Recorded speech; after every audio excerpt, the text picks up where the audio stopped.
नमस्कार मित्रों, Kota online classes में आप सभी का स्वागत है। बड़े दिनों बाद 2-3 दिन हो गए थे।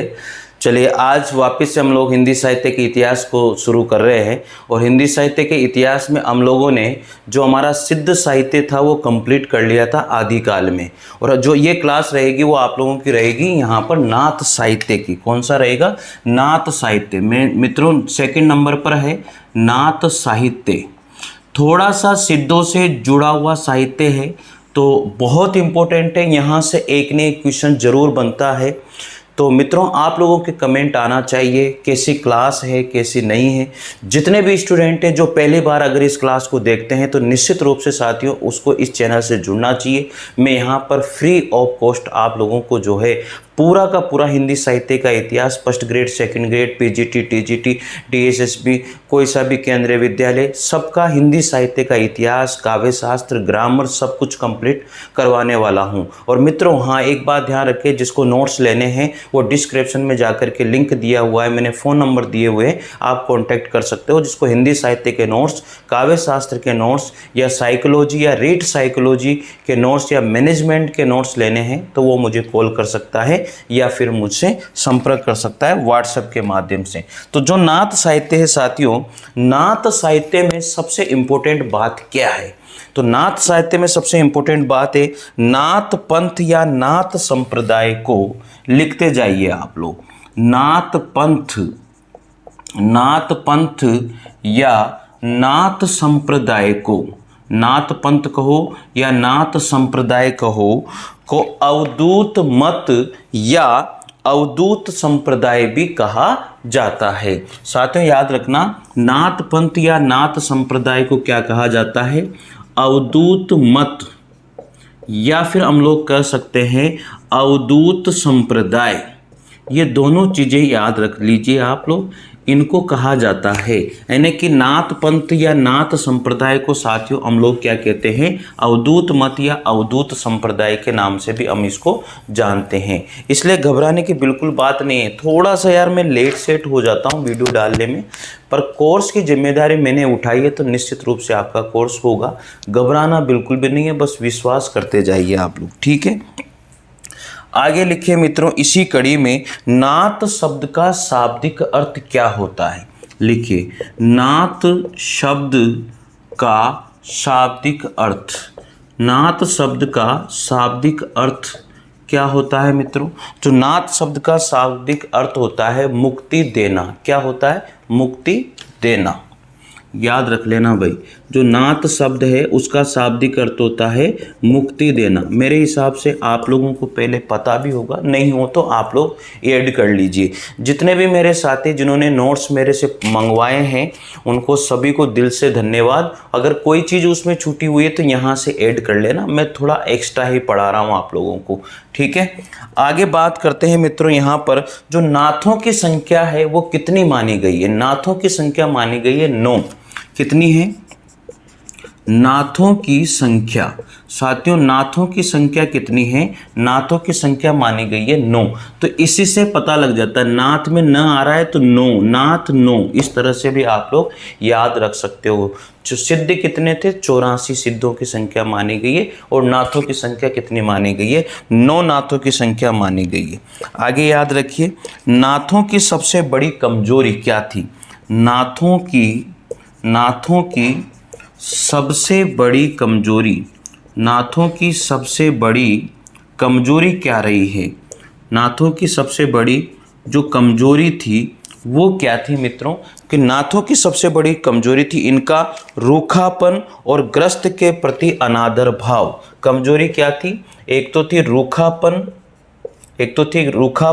और एक थी ग्रस्त के प्रति रूखापन। ग्रस्त के प्रति रूखापन। ये ग्रस्त जीवन को रखना ही नहीं चाहते थे। कुल मिला के बात ये है। इनका रूखापन रवैया था, अच्छा रवैया नहीं था ग्रस्त के प्रति, और एक ग्रस्त जीवन चाहते भी नहीं थे। एक तरह से सबसे मेन बात ये है। तो ये अनादर भाव रखते थे। कुल मिला के बात ये, ग्रस्त के प्रति कैसा भाव रखते थे? अनादर भाव रखा करते थे मित्रों। तो लिख लिया होगा यहाँ तक। चलिए अब आगे देखिए, नाथ संप्रदाय में भी, नाथ संप्रदाय के अब विशेषताओं पर बात कर लेते हैं। ये तो थोड़ी सी भूमिका हो गई नाथ संप्रदाय की। अब इसी कड़ी में आगे साथियों एक बार कमेंट करके जरूर बताना कि मैं सही तरीके से अच्छे नोट्स लिखवा रहा हूँ या नहीं लिख रहा हूँ। क्लास कैसी है इसका कमेंट आपका मेरे पास आना चाहिए मित्रों, ठीक है। और नाथ संप्रदाय की विशेषताएं लिखिए। नाथ, यहाँ से भी क्वेश्चन आता है, एक बात ध्यान रख लीजिए, नाथ संप्रदाय की विशेषताएं। अब यहाँ से भी क्वेश्चन बनता है, ये चीज़ आप लोगों को याद रखनी है साथियों। नाथ संप्रदाय में क्या क्या विशेषताएं रही है वो लिखना बहुत जरूरी है। सबसे पहले विशेषता जो रही है, हठ योग पर विशेष बल दिया है इन्होंने, याद रखना, हठ योग पर विशेष बल दिया है। और सिद्ध में तंत्र मंत्र पर ज़्यादा विशेष बल था, तो हठ योग पर विशेष बल जो है नाथों के द्वारा दिया गया है। पहली विशेषता ये होती है साथियों। दूसरी विशेषता यहाँ पर होती है नारी की ये निंदा, क्योंकि ग्रस्त जीवन ये जीना ही नहीं चाहते थे, तो इन्होंने क्या कहा, भाई नारी की तो हम लोग क्या करते हैं, निंदा ही करते हैं। ग्रस्त जीवन तो ये जीना ही नहीं चाह रहे थे ना, तो यहाँ इन्होंने क्या बोल दिया, नारी की निंदा कर दी इन्होंने, सिंपल सी बात है। तो तीसरी विशेषता होती है साधनात्मक और रहस्यवाद की भावना इनमें देखी गई है, ठीक है। ये साधना करते थे तो इसलिए नारी की निंदा करते थे। तो साधनात्मक और रहस्यवाद इसमें देखने को मिलता है इनके इसमें, ठीक है। तो ये सबसे इंपॉर्टेंट होगी। पंचम कार का इन्होंने त्याग किया था, पंचम कार का त्याग इन्होंने कर दिया है साथियों। तो ये विशेषता भी आपको ध्यान रखनी है। अगली विशेषता है गुरु की महत्ता पर बल। क्या है? गुरु की महत्ता पर ये बल दिया करते थे, अर्थात गुरु का महत्व ये लोग समझते थे। ये सबसे इम्पोर्टेंट बात है, ठीक है। भोग विलास का त्याग इन्होंने किया है। भोग विलास प्रवृत्ति पर ये विश्वास नहीं करते थे। भोग विलास का त्याग, कौन? जो नाथ थे वो भोग विलास प्रवृत्ति पर बिल्कुल भी विश्वास नहीं करते थे, अर्थात ये भोग विलास को रखना ही नहीं चाहते थे। जैसे ऐशो और आराम की जिंदगी, नाच रहे हैं, गा रहे हैं, पी रहे हैं, खा रहे हैं, ऐसा इनका नहीं था रवैया साथियों। ये चीज़ आपको ध्यान रखनी है। आगे है 7वें नंबर पर जाति व्यवस्था या फिर साथियों वर्ण व्यवस्था। जाति व्यवस्था या फिर वर्ण व्यवस्था, जाति व्यवस्था या वर्ण व्यवस्था का ये विरोध किया करते थे कि कोई जाति नहीं है, कोई वर्ण व्यवस्था नहीं है, ये बिल्कुल विरोध करते थे इस चीज़ का। 8वें नंबर पर बात करते हैं, तो 8वें नंबर की विशेषता है शैव मत। शैव मत यानी कि भगवान शिव का प्रतिपादन किया करते। तो शैव मत है उसका इन्होंने क्या किया था, प्रतिपादन किया था। तो याद रखिए साथियों, जो शैव मत का प्रतिपादन करने वाले थे वो नाथ ही थे। तो ये चीज़ आपको पता होनी चाहिए। तो एक बार मैं फिर रिवाइज कर देता हूँ, नाथ संप्रदाय की जो मुख्य विशेषताएं वो कौन कौन सी है। हठ योग पर विशेष बल देते थे। हठ योग पर विशेष बल देते थे तो नारी की निंदा भी करते थे। नारी की निंदा इन्होंने करी है तो फिर साधनात्मक प्रवृत्ति इनकी रही है, रहस्यवाद की भावना इनकी रही है। ये बात आप लोगों को ध्यान रखनी है। साथ ही उसके बाद में पंचम कार का इन्होंने क्या है, एक तरह से त्याग ही कर दिया था। गुरु के महत्ता पर ये बल दिया करते थे, गुरु का महत्व यहाँ भी है, गुरु का महत्व वहाँ पर भी है। भोग विलास प्रवृत्ति का इन्होंने बिल्कुल त्याग कर दिया, क्योंकि यार एक बात बताइए कि ये जब कह रहे हैं कि साधनात्मक प्रवृत्ति, तो भोग विलास प्रवृत्ति का तो फिर संभव ही नहीं है। जाति व्यवस्था वर्ण व्यवस्था का वहां भी विरोध था और यहाँ पर भी विरोध है। बस ये याद रखना, शैव मत का प्रतिपादन किसके द्वारा किया गया है। शैव मत का जो प्रतिपादन किया है वो नाथ संप्रदाय के द्वारा ही किया गया है। तो मेरे हिसाब से ये सारे के सारे जो है आप लोगों ने विशेषताएं लिख ली होगी। सबसे इंपॉर्टेंट विशेषताएं यही हैं और इनसे ही क्वेश्चन बनता है। और भी विशेषताएं, लेकिन इंपॉर्टेंट यही है और इन्हीं को याद रखना है मित्रों। चले आगे बढ़ते हैं। मेरे हिसाब से विशेषताओं में आपको कोई भी समस्या नहीं आएगी। साथियों, अगर आप लिख रहे हो तो वीडियो को रोक करके लिख लेना, कोई भी दिक्कत वाली बात नहीं है। ठीक है, अब लिखिए आप लोग यहाँ पर नाथ साहित्य के जो आरंभकर्ता थे, इंपॉर्टेंट बात लिखिए, यहाँ पर नोट लगाकर लिख लीजिए कि नाथ साहित्य के आरंभकर्ता, नाथ साहित्य के आरंभकर्ता कौन थे साथियों? तो कहा जाता है कि नाथ साहित्य के जो आरंभकर्ता थे वो थे गोरखनाथ। क्या नाम था उनका? गोरखनाथ नाम था मित्रों, याद रख लीजिए। नाथ साहित्य के जो आरंभकर्ता रहे हैं वो रहे हैं गोरखनाथ। ठीक है, कोई समस्या इसमें नहीं होनी चाहिए मेरे हिसाब से। आगे इसी कड़ी में बात करेंगे कि नाथ पंथ के जो आदि प्रवर्तक, जो प्रारंभिक प्रवर्तक माने जाते हैं, वो मत्स्येंद्र नाथ थे। साथियों याद रखिए, नाथ साहित्य में जो नाथ संप्रदाय है उसके जो है साथियों प्रवर्तक, यानी कि आदि प्रवर्तक जिसको माना जाता है, आदि जो प्रवर्तक रहे हैं वो कौन रहे थे? मत्स्येंद्र नाथ रहे हैं। क्या नाम था? मत्स्येंद्र नाथ। मत्स्येंद्र नाथ। ठीक है, मत्स्येंद्र नाथ, ये मत्स्येंद्र नाथ रहे हैं। और इस प्रकार से 9 नाथ जो थे, तो सबसे पहले यहाँ पर याद रखिए, हिंदी साहित्य में नाथ साहित्य के आरंभकर्ता जो थे वो गोरखनाथ थे। उसके बाद में नाथ साहित्य में जो आदि प्रवर्तक माने जाते हैं वो मत्स्येंद्र नाथ को ही माना जाता है।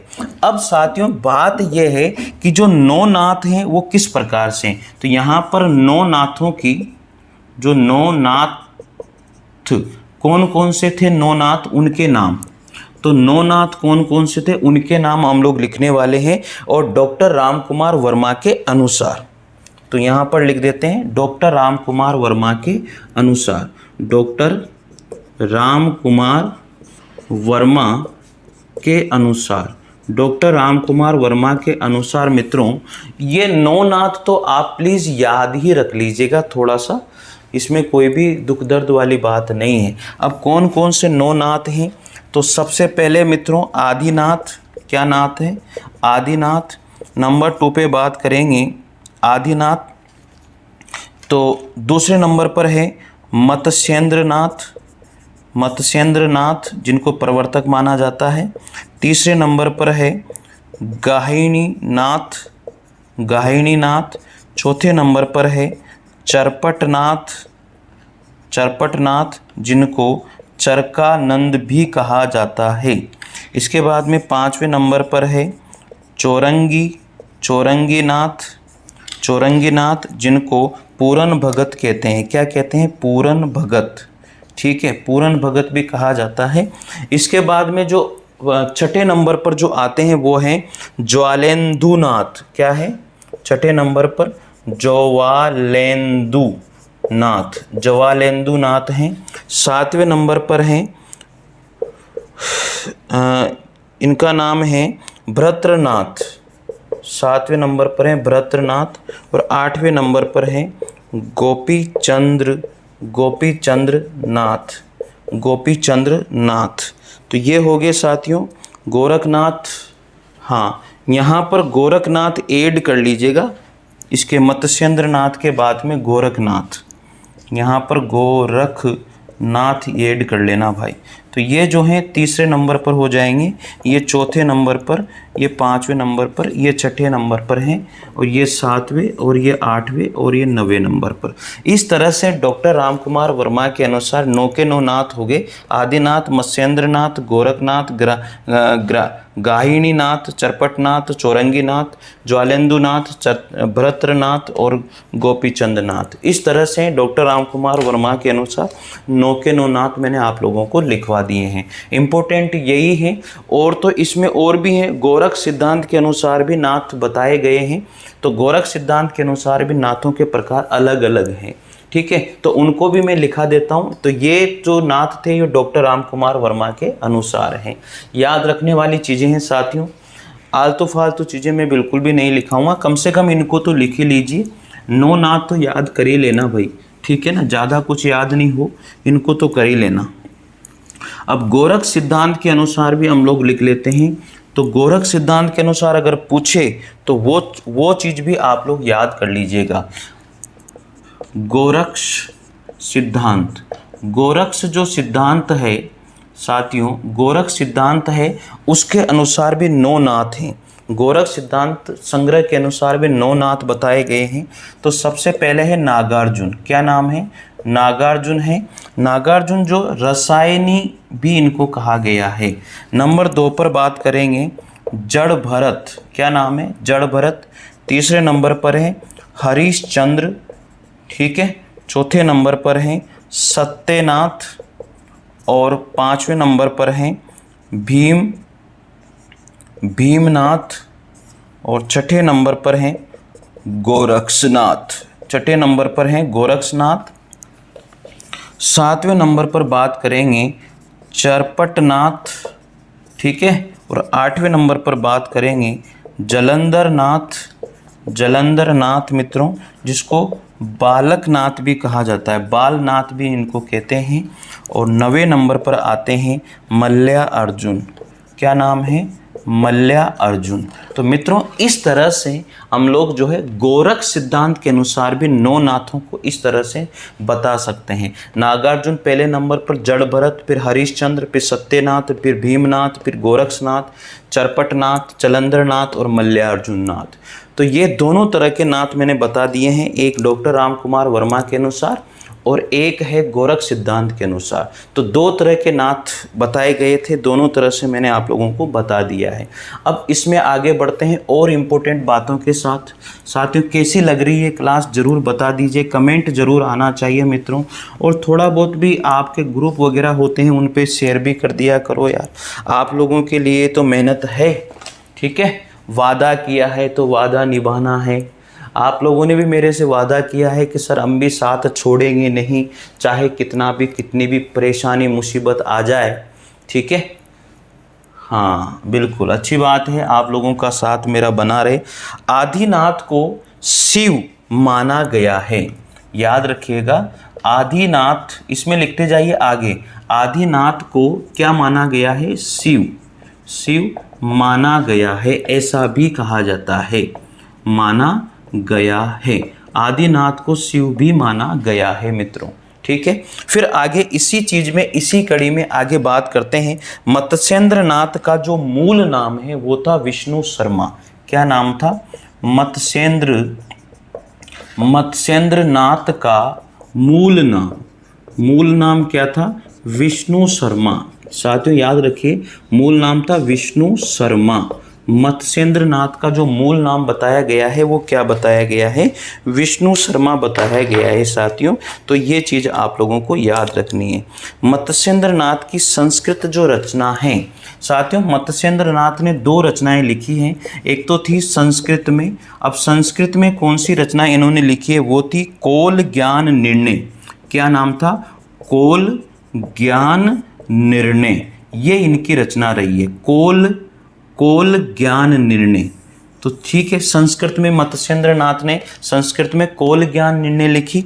इसके बाद में साथियों का इन्होंने क्या किया? संपादन किया था। इसका क्या किया था? इन्होंने संपादन किया था मित्रों, ठीक है। इसके बाद में इनकी जो है रचना है, कोल ज्ञान निर्णय का संपादन किया। एक थी प्रबोध चंद्र बागची, ये पहली रचना हो गई। दूसरी रचना थी प्रबोध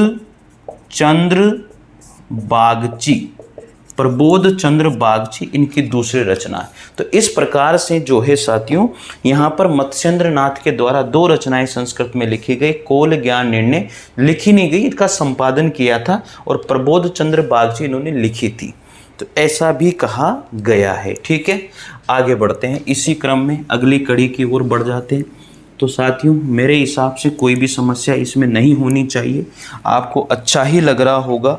जितनी कोशिश है, मेरी पूरी कोशिश रहती है कि मैं ज़्यादा से ज़्यादा ही आप लोगों को वर्क करवाऊँ, ज़्यादा से ज़्यादा ही आप लोगों का साथ मैं दूँ, ज़्यादा से ज़्यादा चीज़ें आप लोगों को बताऊँ मित्रों, यही मेरी नीयत होती है हमेशा।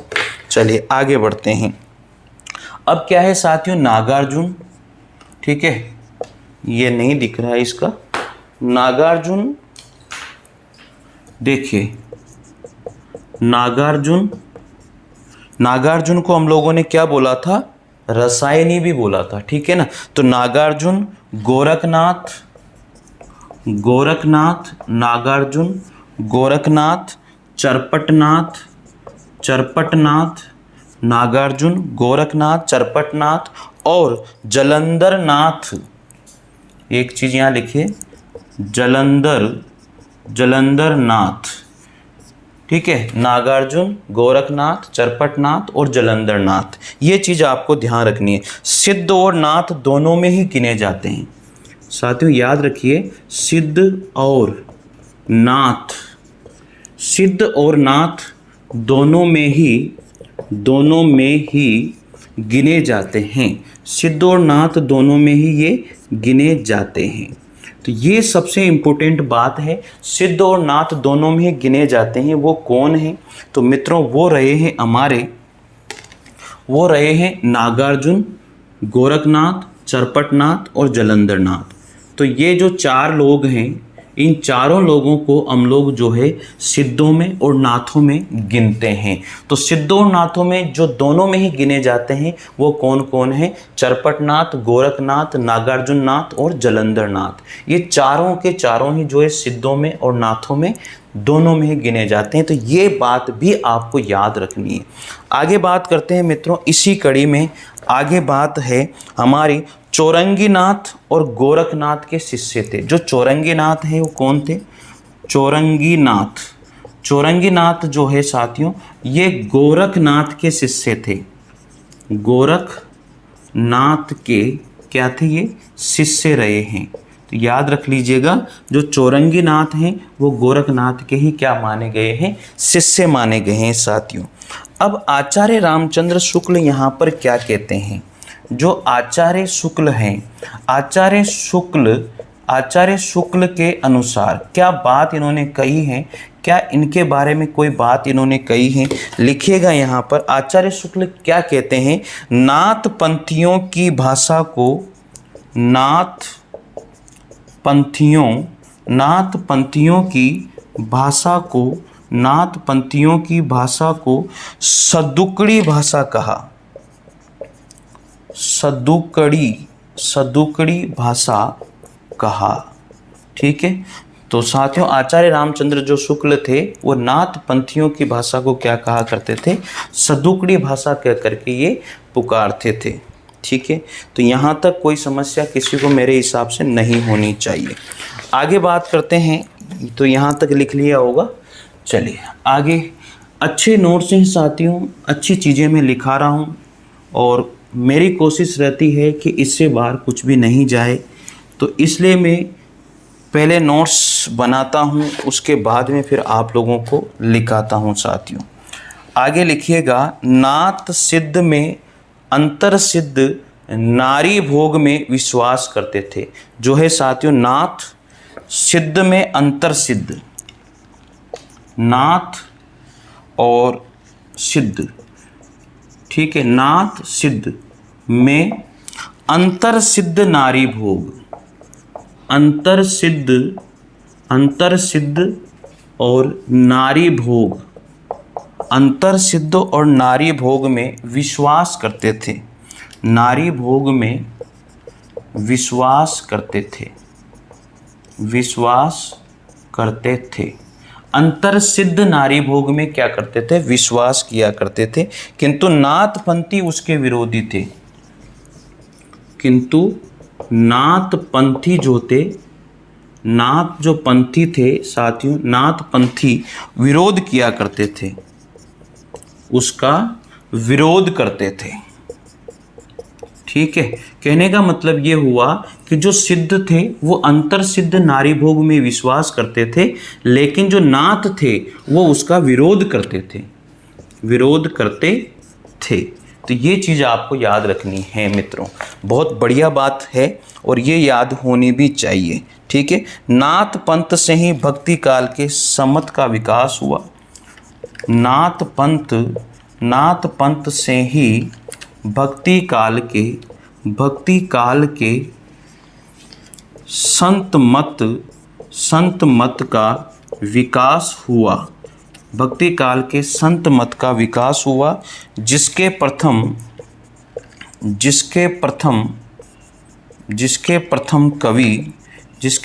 कवि कबीरदास जी थे। ऐसा भी कहा जाता है कि नाथपंथ से ही भक्ति काल के संत मत का विकास हुआ, और जिसके पहले कवि जो माने गए हैं वो माने गए हैं कबीरदास जी। ठीक है साथियों, तो ये कुछ बातें थी नाथ से संबंधित। अब आगे हम एक एक नाथ को पढ़ेंगे जो इम्पोर्टेंट है। उन 9 नाथों में से जो भी इम्पोर्टेंट है उनके बारे में हम लोग कुछ चीज़ें यहाँ पर जानते हैं। तो मित्रों, सबसे पहले जो नाथ आते हैं वो आते हैं गोरखनाथ। सबसे पहले हम लोग किसको पढ़ेंगे? गोरखनाथ को पढ़ने वाले हैं। चलिए आप लोग लिखिए गोरखनाथ में क्या क्या चीज़ें इम्पोर्टेंट हैं वो बातें आप लोगों को यहाँ पर ध्यान रखनी है। तो ठीक है, गोरखनाथ जो सबसे इम्पोर्टेंट है वो गोरखनाथ ही, और नहीं है। ठीक है ना, तो गोरखनाथ के लिए मैं यहाँ पढ़ूंगा, और मेरे जो नोट्स हैं उनमें मैंने और के भी बताए हुए हैं, लेकिन हम लोग यहाँ पर जो सबसे इम्पोर्टेंट है वो गोरखनाथ ही है। तो गोरखनाथ के बारे में जानते हैं। तो ठीक है साथियों, गोरखनाथ। अब गोरखनाथ में क्या क्या बातें हमें याद रखनी है वो चीज़ आप याद रखिए। तो गोरखनाथ के जो गुरु थे, गोरखनाथ के गुरु का नाम क्या था? मत्स्येंद्र नाथ। क्या नाम था? मत्स्येंद्र नाथ। ये गोरखनाथ के गुरु का नाम था। इनका जो मूल नाम है वो क्या था? विष्णु शर्मा। क्या नाम था? विष्णु शर्मा इनका मूल नाम देखा गया है। इनकी जो जाति है साथियों, ये जाति पाति में तो विश्वास करते ही नहीं थे, लेकिन मैं बता देता हूँ, इनकी जो जाति है वो ब्राह्मण जाति के रहने वाले थे। और ये निवासी कहाँ के थे? ये क्वेश्चन पूछा गया था कि निवासी कहाँ के थे, तो ये पंजाब के रहने वाले थे। ठीक है, इनका जन्म तिथि के संबंध में एक विवाद है साथियों, इसलिए जन्म तिथि के संबंध में हम लोग विवाद है।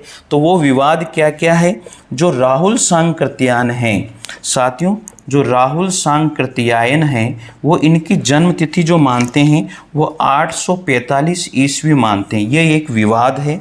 अब दूसरे नंबर पर हजारी प्रसाद द्विवेदी। हजारी प्रसाद इसलिए इनका आएगा ही नहीं। हजारी प्रसाद जो द्विवेदी है वो इनकी जन्मतिथि 9वीं सदी मानते हैं साथियों।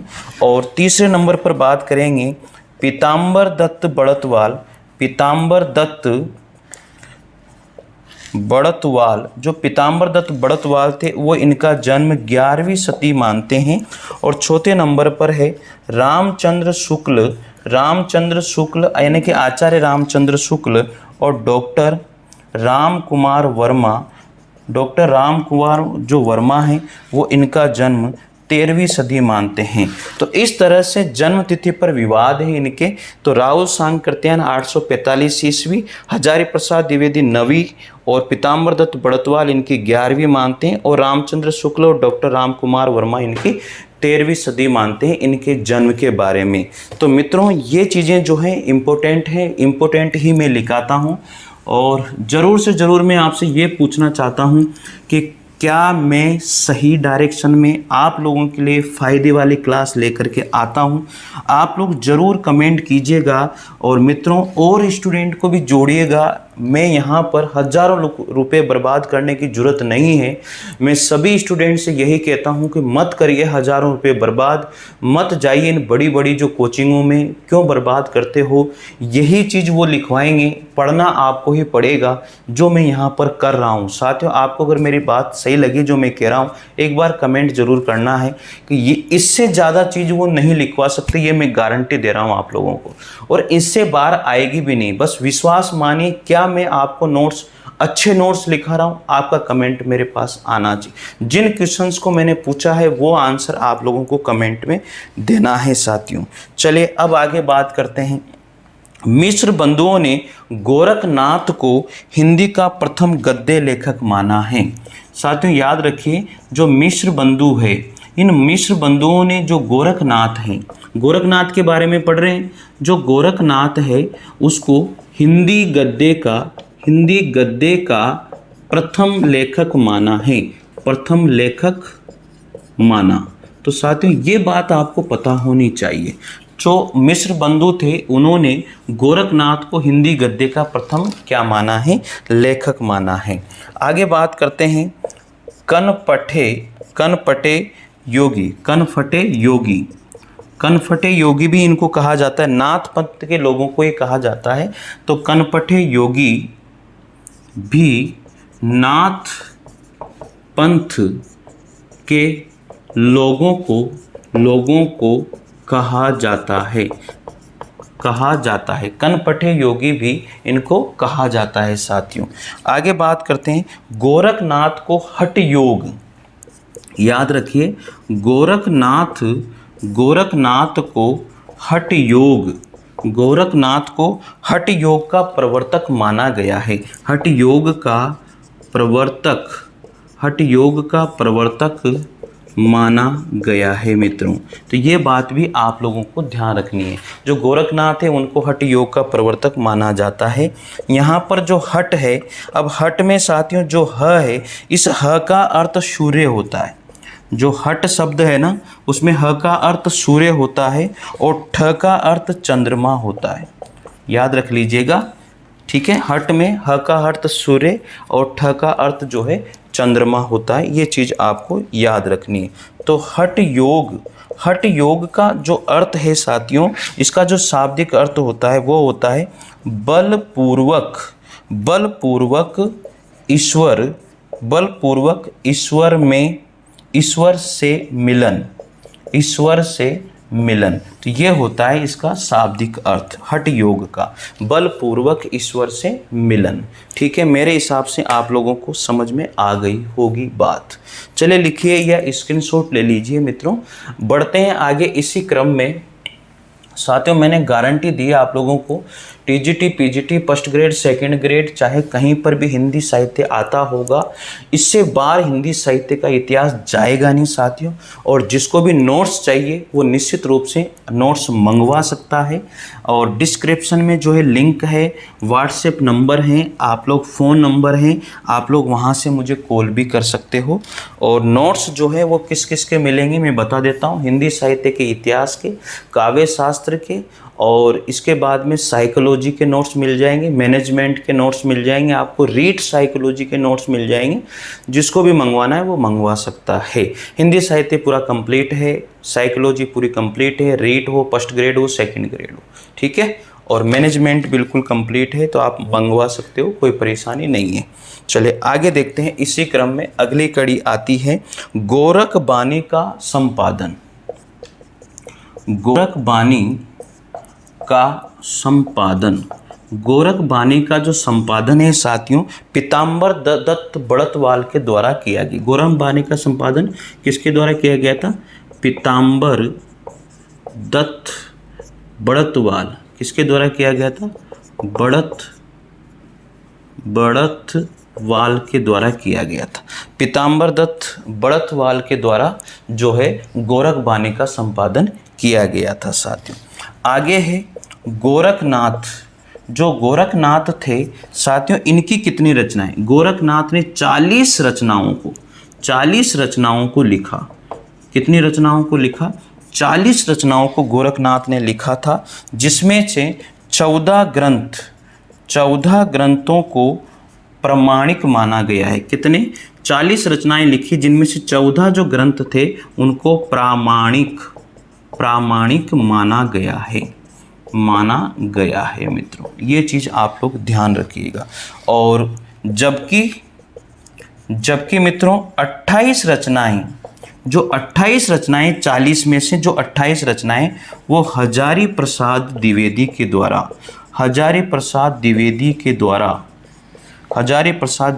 द्वारा प्रामाणिक मानी गई हैं। तो साथियों वैसे तो गोरखनाथ की 40 रचनाएं थी, लेकिन 14 को प्रमाणिक माना और हजारी प्रसाद द्विवेदी ने 28 रचनाओं को प्रमाणिक माना है मित्रों। तो ये चीज़ आपको ध्यान रखनी है।